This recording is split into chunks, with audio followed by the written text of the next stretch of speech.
ហើយអ្វីបានថៃមើងងាយខ្មែរថៃមើងងាយខ្មែរដោយគេវាយតម្លៃថាខ្មែរនឹងប្រទេសតូចជាងគេ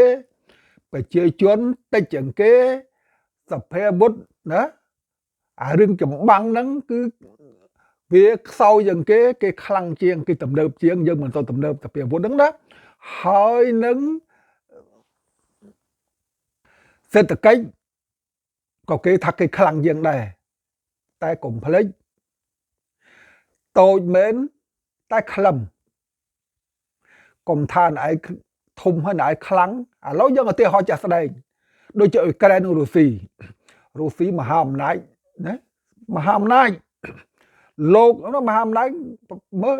មានតែរុស្ស៊ីមានតែចិនមានអាមេរិកទី1ទី2ទី3ហ្នឹងគឺខ្លាំង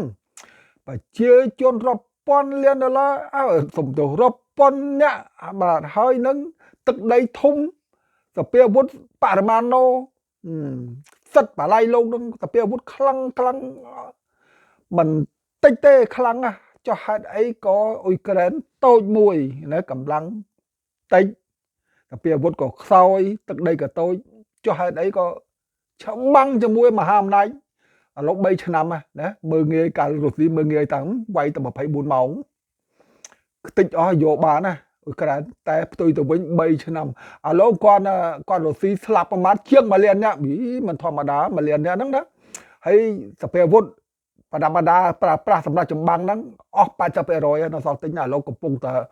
ដើរទិញពីប្រទេសបកសម្ព័ន្ធជាមួយគ្នាទៀតគេខ្លាំងហើយខ្មែរយើងក៏ចឹងដែរមិនអន់ទេតូចមែនតែតូចខ្លឹមបើណៃហ៊ានទៅលោកគឺលាហើយគឺខ្មែរយើងបានថាអញ្ចឹងគឺមានអដេញបងប្អូនដឹងស្រាប់ហើយ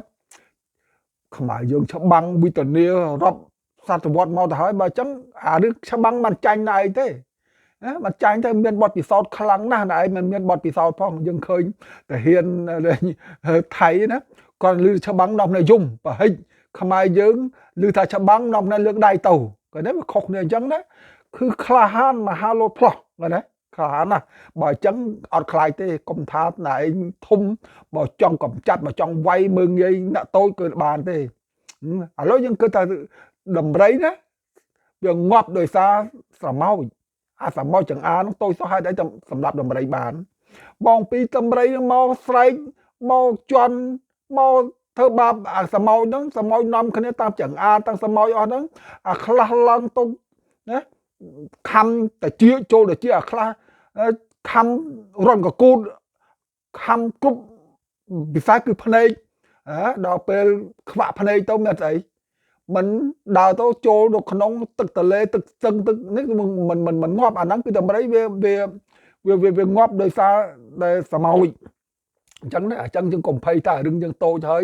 យើងចាញ់ពីបឋមអត់ចាញ់ទេគឺចិត្តគឺខ្លាំងអរគុណ